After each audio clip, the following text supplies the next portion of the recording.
उस टाइम 2016 में कांग्रेस की सरकार थी, कद्दावर मंत्री थे यहाँ की इंदिरा हृदयेश जी, और उनकी देखरेख में, उनके समय में, उनके अधिकारियों की देखरेख में जो डिमार्केशन किया गया वो 29 एकड़ की जगह 30 पॉइंट समथिंग कुछ हेक्टेयर का कर दिया गया, लगभग 80 एकड़ के आसपास।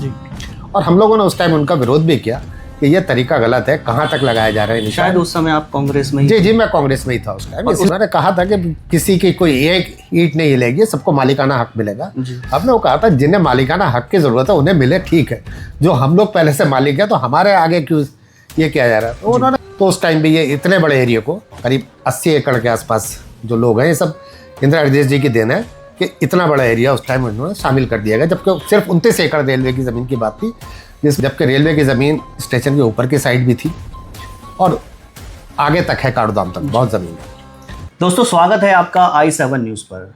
हमारे साथ जो शख्सियत आपको दिखाई दे रही है किसी पहचान की मोहताज नहीं है। ये अब्दुल मतीन सिद्दीकी हैं, जो ये नाम आज सबकी ज़ुबान पर है क्योंकि ये है मुख्य याचिकाकर्ता सुप्रीम कोर्ट के, जैसा कि आपने सचिव के द्वारा भी ये सुना गया है। आज हम इनसे बात करने आए हैं बनभूलपुरा वर्सेस रेलवे के मुद्दे पर। हम शुरू करेंगे 2007 से और जितने भी किस्से हैं उन पर आज हम इनसे बात करने के लिए आए हैं। तो बात शुरू करते हैं। बहुत बहुत स्वागत है मतीन जी आपका i7 न्यूज़ के माध्यम पर। बात करना चाह रहे हैं 2007 से कैसे ये मामला रेलवे का शुरू हुआ। देखिए, 2006 में बार ने एक रिट डाली थी यहाँ हाई कोर्ट में कि यहाँ से इलाहाबाद डायरेक्ट ट्रेन चलाई जाए जी। उस टाइम बार के अध्यक्ष थे यहाँ कांग्रेस के, और कांग्रेस की सरकार थी। उस टाइम में हाई कोर्ट में डाली गई तो हाई कोर्ट ने उसमें ऑर्डर पास कर दिया। स्टेशन रेलवे से जवाब मांगा उसमें कि इलाहाबाद के लिए ट्रेन चलाई जाए, क्या आपका कहना है। तो रेलवे ने उस टाइम कहा था कि हमारे पास ट्रैक नहीं है, ट्रेनें खड़ी करने की जगह कम है, हमें जगह चाहिए। तो उस टाइम हाई कोर्ट ने उसमें और 29 एकड़ पे उन्होंने अपना इंक्रोचमेंट बताया था। तो हाई कोर्ट ने उसे 29 एकड़ को हटाने का आदेश उस टाइम कर दिया था। 29 एकड़ में उस टाइम लगभग 10 एकड़ के आसपास ये गफूर बस्ती, ढोलक बस्ती, ये एरिया काफ़ी खाली हो चुका था। हम लोगों ने बहुत रिक्वेस्ट किए लोगों ने। उसके बाद फिर जबकि रेलवे की ज़मीन स्टेशन के ऊपर की साइड भी थी और आगे तक है, काड़ूदाम तक बहुत ज़मीन है, लेकिन जब नहीं माने तो हम लोग हाई कोर्ट भी गए और हाई कोर्ट ने उसमें हमें नहीं सुना। उसके बाद हम लोग सुप्रीम कोर्ट गए और सुप्रीम कोर्ट से उसे स्टेटस को हमने करा दिया था। उसके बाद से फिर वो ये कि चलता रहा, पेंडिंग था। 2016 में फिर एक बार रविशंकर जोशी हैं कोई, उन्होंने एक पिटीशन डाली हाई कोर्ट में कि साहब यहाँ इनलीगल माइनिंग होती है पुल के पास, गौला के पुल के, और इससे किसी और भी पुल गिर सकता है, और जो इनलीगल माइनिंग करते हैं वो स्टेशन के आसपास रहते हैं। तो अब उस टाइम भी हाई कोर्ट ने एक आदेश ऐसा किया, उस पर सुनवाई होती रही। यहाँ से कोर्ट ने उसमें ऑर्डर कर दिया कि जो इनलीगल माइनिंग करते हैं इसे हटाया जाए यहाँ से। हम उसके खिलाफ चले गए सुप्रीम कोर्ट। सुप्रीम कोर्ट जब हम लोग गए तो उन्होंने, वही था 29 एकड़ की, तब तक हमारी लड़ाई चल रही थी। सुप्रीम कोर्ट ने कहा कि इसका डिमार्केशन करो, कहाँ तक आपकी ज़मीन है, क्या है, वो सारी चीज़ें आई। और हम लोग, सुप्रीम कोर्ट ने डायरेक्शन हाई कोर्ट को दे दिया कि इसमें जो 29 एकड़ की ज़मीन है उस पर पीपी एक्ट के नोटिस जाने चाहिए और उसका डिमार्केशन होना चाहिए कहाँ तक है। उस टाइम 2016 में कांग्रेस की सरकार थी, कद्दावर मंत्री थे यहाँ की इंदिरा हृदयेश जी, और उनकी देखरेख में, उनके समय में, उनके अधिकारियों की देखरेख में जो डिमार्केशन किया गया वो 29 एकड़ की जगह 30 पॉइंट समथिंग कुछ हेक्टेयर का कर दिया गया, लगभग 80 एकड़ के आसपास। और हम लोगों ने उस टाइम उनका विरोध भी किया कि ये तरीका गलत है, कहाँ तक लगाया जा रहा है निशान। शायद उस समय आप कांग्रेस में ही? जी, मैं कांग्रेस में ही था उस टाइम। इसलिए उस समय एक नारा भी मैडम ने दिया था कि आपको मालिकाना हक। हाँ बिल्कुल, उन्होंने कहा था कि किसी की कोई एक ईंट नहीं हिलेगी, सबको मालिकाना हक मिलेगा। हमने वो कहा था जिन्हें मालिकाना हक की ज़रूरत है उन्हें मिले, ठीक है, जो हम लोग पहले से मालिक है तो हमारे आगे क्यों ये किया जा रहा है। तो उन्होंने वही अपना, उनका एक स्टाइल होता था कि नहीं कुछ नहीं होगा, मैं हूँ ना, वही बात चलती थी उनकी। और हमने बहुत उन्हें समझाया लेकिन वो नहीं मानी। हम लोगों ने भी कहा चलो कोई बात नहीं। जब हो गया तो उसके बाद सुप्रीम कोर्ट हम लोग गए। सुप्रीम कोर्ट ने फिर उसमें आदेश कर दिया कि जो भी ऑक्युपाइड है इन्हें पीपी एक्ट के नोटिस दिए जाएं, जो अगर रेलवे के इंक्रोचर हैं उसमें। तो उस टाइम भी ये इतने बड़े एरिया को, करीब 80 एकड़ के आसपास जो लोग हैं, ये सब इंदिरा हृदयेश जी की देन है कि इतना बड़ा एरिया उस टाइम उन्होंने शामिल कर दिया गया, जबकि सिर्फ 29 एकड़ रेलवे की ज़मीन की बात थी, जिसमें 10 एकड़ के आसपास वो खाली भी करा चुके थे। पहले 19 एकड़ की सिर्फ बात होती थी। बात चलती रही, उसके बाद कोई ऐसी बात नहीं रही। हम लोग उस टाइम भी लड़े इसे, और स्थिति ये हो गई कि उसके बाद 2022 में हाई कोर्ट ने एक ऐसा ऑर्डर पास कर दिया कि 1 हफ्ते के अंदर ये सब खाली करा दिया जाए, जहाँ उग्रवादी रहते हैं, और सब सारी चीज़ें के पैरामिलिट्री लगा दी जाए और सैनिक बल लगा दिया जाए, सब PSC लगा दी जाए। हम उसके खिलाफ फिर सुप्रीम कोर्ट है, और सुप्रीम कोर्ट से 5 जनवरी 2023 को हमें फिर स्टेज पे बिल गया था। बात की जाए कि मतीन सिद्दीकी जी जब कांग्रेस में गए थे, यहीं से बात शुरू करते हैं, तो वो फैसला कैसे लिया कांग्रेस में जाने का और फिर वहाँ से वापस आने का? नहीं, देखिए, कांग्रेस में जाने का मकसद यही था कि ऐसा था कि यहाँ के लोगों को बार बार लगता था कि 2007 का चुनाव इंदिरा देश हार गई थी, तो हमें वही था कि लोगों को एक गलतफहमी ये थी कि हमारी वजह से हारती है, जबकि कोई भी XYZ पार्टी हो, हर आदमी अपनी पार्टी के लिए काम करता है, अपनी पार्टी बढ़ाना चाहता है। लेकिन वो यह जन दबाव मेरे साथ बहुत था उस टाइम कि नहीं, कांग्रेस के साथ आप आओ और कांग्रेस मजबूत होगी तो हम लोग सब मजबूत रहेंगे। हमने कहा चलो एकदम ये भी खेलते हैं। जब 2016 में हम लोगों ने कांग्रेस ज्वाइन कर ली थी, और उसके बाद हमें सब कुछ ये देखने को मिला। उसके बाद हमारे साथ भी धोखेबाजी बराबर कंटिन्यू होती रही। पहले हमें आश्वासन दिया गया कि मेयर आपको लड़ाया जाएगा, उसके बाद हमसे कह दिया गया कि किच्छा से विधानसभा आपको लड़ा देंगे, लेकिन दोनों बातें झूठी साबुत थी। मजबूरी की बात है कि अब हम लोग और लोगों की तरह कोई कुर्सी और दरी बिछाने के लिए तो गए नहीं थे। हम लोग जनसेवक हैं, जनता के जनप्रतिनिधि हैं, जनता की लड़ाई हमेशा लड़ी है, उसी तरह से रहना चाहते हैं। और लड़ने के लिए जाहिर सी बात है कि चुनाव लड़ना भी ज़रूरी है। जब तक आप जनता के बीच नहीं जाएंगे, अधिकारी भी आपको कोई नहीं पहचानता। तो वही सारी चीज़ें थी, इसलिए मजबूरी भी कहीं बनी कि फिर छोड़ना भी पड़ा। डिमार्केशन की बात वही आ रही है कि जो फार्म ये लोग दे रहे हैं, हमें उसमें ऑब्जेक्शन है कि ये जो जनरल फार्म है PM आवास योजना का, ये कोई भी पात्र है, जो उसका पात्र है, वो पूरे देश में कहीं भी 12 महीने भर सकता है। तो उसमें कोर्ट के आदेश का जो है कि रिहेबिलिटेशन की बात हुई है, पुनर्निवास की बात हुई है, उसमें कोई ऐसा जिक्र नहीं है। और उस फार्म में बहुत सारी खामी है कि जो फार्म इन्होंने हमें दिया है, उसमें वही बात है कि आप पूछ रहे हैं कि कहाँ आपको ज़मीन चाहिए, कहाँ आपकी ज़मीन है, कहाँ आपको मकान चाहिए, उसका ऑप्शन कहीं नहीं दिया कि कौन से शहर में। अब हम उसमें कह देंगे हमें बॉम्बे दे दो, दिल्ली दे दो, जयपुर दे दो, तो ये हमें वहाँ थोड़ी दे देंगे कहीं। तो यही जाहिर सी बात है। और एक वही था क्राइटेरिया था कि कितना एरिया है, क्या है। ये निगम की जगह है जहाँ हम बैठे हैं, यहाँ शत्रु संपत्ति भी है, फ्री होल्ड भी हैं, पट्टे वाले भी हैं, नजूल वाले भी हैं, जिन लोगों के रजिस्ट्री भी हैं। 100 साल से लोग यहाँ रह रहे हैं, 2-2, 3-3, 4-4 मंजिल मकान हैं लोगों के, कई करोड़ के मकान भी हैं लोगों के। लेकिन वह सबसे यही भरवाना चाहते हैं कि सब गरीब मजदूर लोग हैं यहाँ पर, बहुत परेशानी से अपना घर चलाते हैं, 2 जून की रोटी इन्हें कमाना मुश्किल है।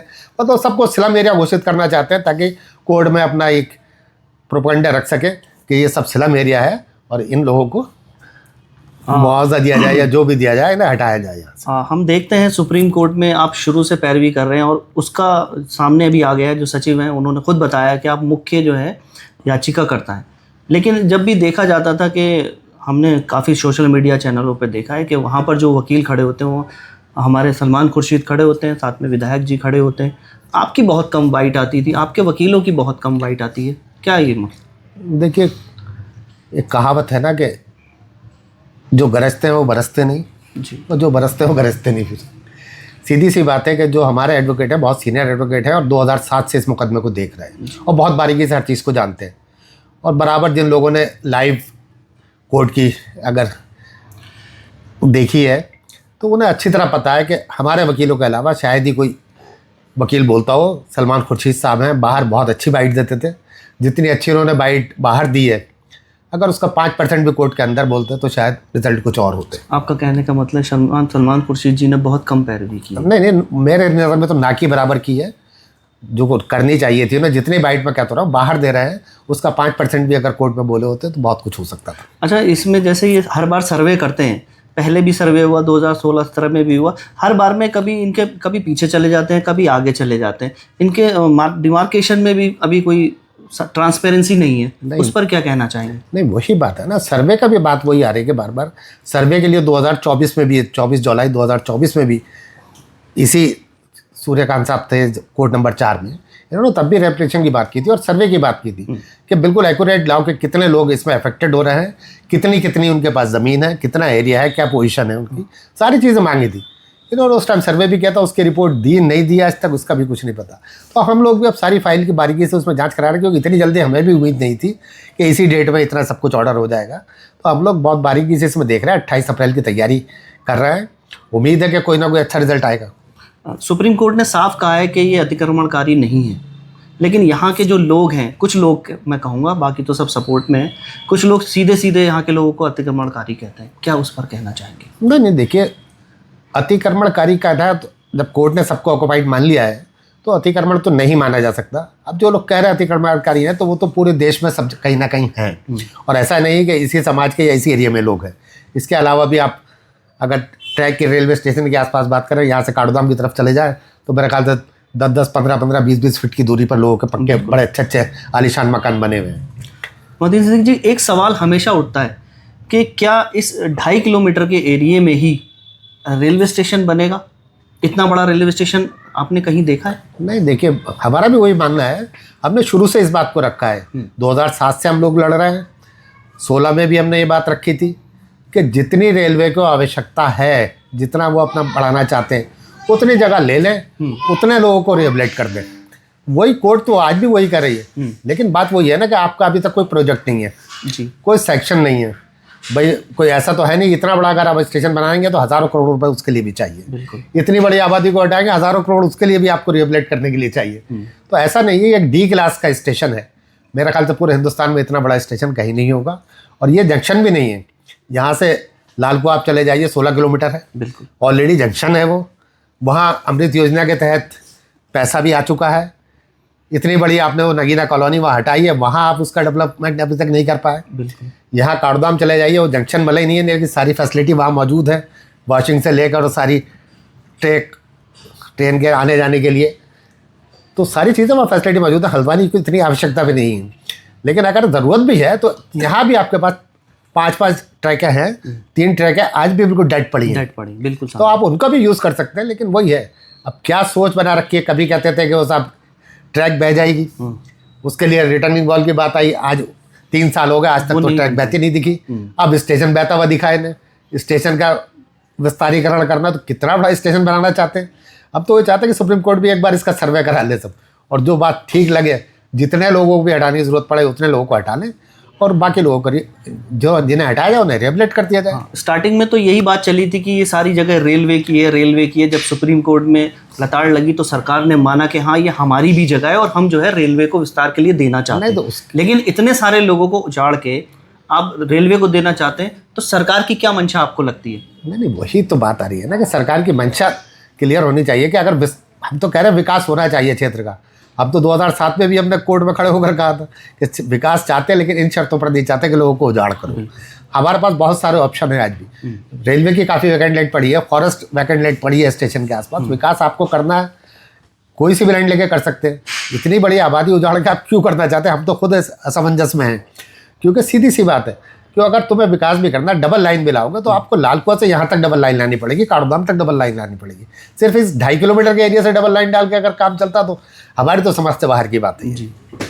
एक बात और है कि हमारे जो मेयर हैं गजराज बिष्ट, आज 1 साल पूरा हो गया है उनको, लेकिन कभी भी उन्होंने जो ये रेलवे का मामला है, इस पर हमने कभी भी बात करते हुए उनको नहीं देखा। हालांकि ये बातें ज़रूर करता हुआ देखा है उनको कि सरकार ने बहुत अच्छी पैरवी करी और इन तरीके की बातें की उन्होंने। एक बात और उन्होंने कही कि 8 फरवरी वाले जो दंगे हैं के लोग हैं जो, उसको जो हल्द्वानी से बाहर करना चाहिए। अगर वो इस चीज़ के पात्र हैं तब भी उनको ये चीज़ नहीं देना चाहिए। तो क्या उनको ये हक है इस सब चीज़ों का? देखिए, मैं तो कहूँगा कि ऊपर वालों ने सद्बुद्धि दे, और वो शहर के प्रथम नागरिक हैं, उनके लिए सब लोग एक समान हैं। और वैसे भी भाजपा का तो नारा है कि सबका साथ सबका विकास, तो उन्हें तो कम से कम ऐसी बात नहीं करनी चाहिए थी। और फिर सीधी सी बात यह है कि अभी सारे मामला कोर्ट में पेंडिंग है।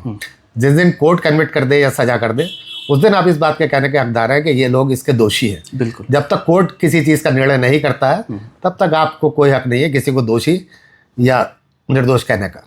अच्छा, जो बहुत सारे मामले ऐसे हैं जिसमें फॉरेस्ट लैंड पे भी लोगों का कब्जा है, डंगा डूंगा पूरा भरा हुआ है, बिंदु खत्ता पूरा भरा हुआ है, सिर्फ बनबुलपुरा और हल्द्वानी को ही क्यों टारगेट किया जाता है? आपकी नज़र में क्या है? नहीं, वही बात आ रही है कि अब ये तो हमारे साथ एक ज़माने से खेल वही होता आ रहा है। पिछली सरकारों ने भी खेला और ये भी खेल रहा है हमारे साथ कि जहाँ आप भाई डंगा डूंगा भी है और बिंदु कत्ता भी है, उन्हें आप रेगुलाइज करने की बात करते हैं।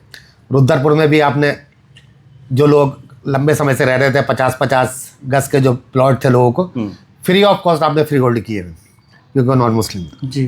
तो आज हम भी यही चाहते हैं कि कम से कम जो 100 साल से लोग यहाँ रह रहे हैं, अरे फ्री ऑफ कॉस्ट आप फ्री होल्ड ना करो तो कम से कम जो फ्री होल्ड के चार्ज हैं वो लेकर हम लोगों को फ्री होल्ड करना चाहिए, हमें रेगुलाइज करना चाहिए। हमें हटाने की बात की होती है। हम तो ये सरकार से खुद पूछना चाहते हैं, जब सबका साथ सबका विकास की आप बात करते हैं तो ये बात हमारे लिए अलग से कानून क्यों है कि बगल के 30 किलोमीटर की दूरी पर आप free of cost free hold कर रहे हो, और हम जब पैसा दे के भी कराना चाह रहे हो तो हमें नहीं करना चाह रहे हो, और जो हमारी ज़मीन है वो सरकार को देना चाह रहे हो जहाँ हम 100 साल से रह रहे हैं।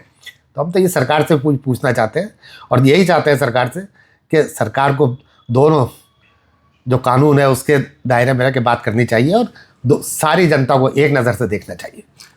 बात करें तो मतीन सिद्दीकी जी, कांग्रेस की सरकार भी यहाँ रही, बीजेपी की सरकार यहाँ रही, किसी ने भी बनबुलपुरा की तरफ नहीं देखा। ज़्यादा जिम्मेदार आपको कौन सी सरकार लगती है? देखिए, ईमानदारी की बात तो ये, सबसे ज़्यादा जिम्मेदार अगर यहाँ का नुकसान पहुँचाने में है तो कांग्रेस का हाथ है, क्योंकि बीजेपी को हम इसलिए नहीं कह सकते क्योंकि हम उन लोगों को वोट नहीं देते। लेकिन जिन लोगों को हमने वोट किया है, हमेशा सपोर्ट किया है, जिनके लिए लड़ते मरते रहे, उन्होंने हमारी पीठ में छुरा भोंकने का काम किया है।